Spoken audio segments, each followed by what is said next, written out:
पुढची अपडेट, मराठवाड्यातील भूजल पातळीमध्ये मोठी घट झाली आहे। सरासरी पातळी 7.42 मीटर पर्यंत खाली गेली आहे। मार्च 2024 मध्ये करण्यात आलेल्या सर्वेक्षणाच्या नुसार विभागातील 76 पैकी 17 तालुक्यांमध्ये पाण्याची पातळी चिंताजनक रीतीने खालावली आहे। दर 4 महिन्यांनी 875 विहिरींच्या आधारे ही मोजणी केली जाते।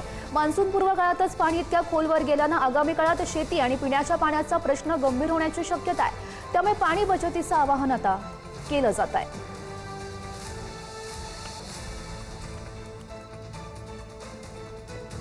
मराठवाड्याची परिस्थिती आपण सध्याची बघतोय। मराठवाड्यामध्ये भूजल पातळी 7 मीटरच्या खाली गेलेली आहे।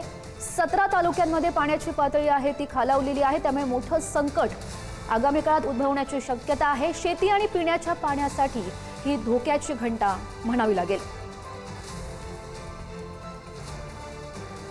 जवळपास 7.42 मीटर पर्यंत ही जी पाण्याची पातळी आहे ती खाली गेलेली आहे। 17 तालुक्यांमधली जी परिस्थिती बघितली, 17 तालुक्यांमध्ये पाण्याची पातळी खालावलेली आहे। नेमकी सध्याची काय परिस्थिती आहे मराठवाड्यातली जाणून घेऊयात। आमचे प्रतिनिधी सचिन जिरे आपल्या सोबत आहेत। सचिन,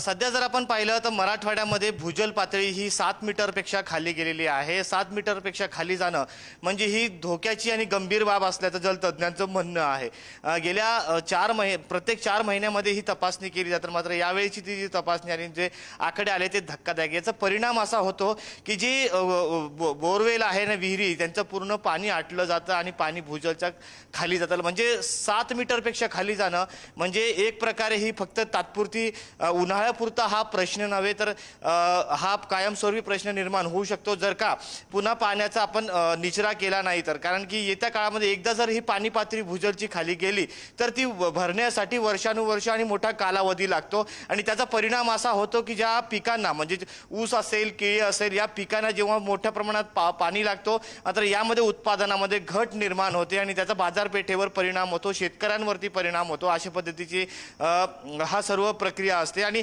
यामध्ये जर आता जर भूजल पातळी अजून खालवली गेली तर जी पाणवटे आहे, जी धरणं आहे, त्याबद्दल ओढे आहे आणि प्रामुख्याने विहिरी आणि बोरवेल्स आहेत त्या आटायला सुरुवात होतील आणि पुढील काळामध्ये जनावरांना पिण्याचा पाण्याचा प्रश्न असेल, चाऱ्याचा प्रश्न असेल, सिंचनाचा प्रश्न असेल आणि प्रामुख्याने पिण्याच्या पाण्याचा प्रश्न, सर्वांवरती मोठा परिणाम होऊ शकतो। त्यामुळे आता जो पाणी आहे तो जपून वापरण्याची गरज निर्माण झालेली आहे, त्याची निचरा करण्याची निर्माण झालेली आहे। आणि एक मोठं संकट असं देखील आहे, पुढच्या काळामध्ये पुढच्या पावसाळ्यात अल निनोचा प्रभाव जाणवू शकतो। त्यामुळे याच्यावर अजूनही प्रभाव पडू शकतो आणि प्रामुख्याने खरीप हंगामामध्ये जर पाऊस पडला नाही आणि भूजल पातळी अशाच पद्धतीने खालवत गेली तर येणाऱ्या जे खरीप हंगाम असेल त्यामध्ये जो खरीप पिकं असतील त्यांना जे सुरुवातीच्या काळामध्ये जो पाणी लागतो तो दिला जाणार नाहीये। त्यामुळे मोठ्या प्रमाणात पिकांच्या उत्पादनावर देखील परिणाम होण्याची शक्यता तज्ज्ञांनी व्यक्त केली। त्यामुळे येणारा पावसाळा हा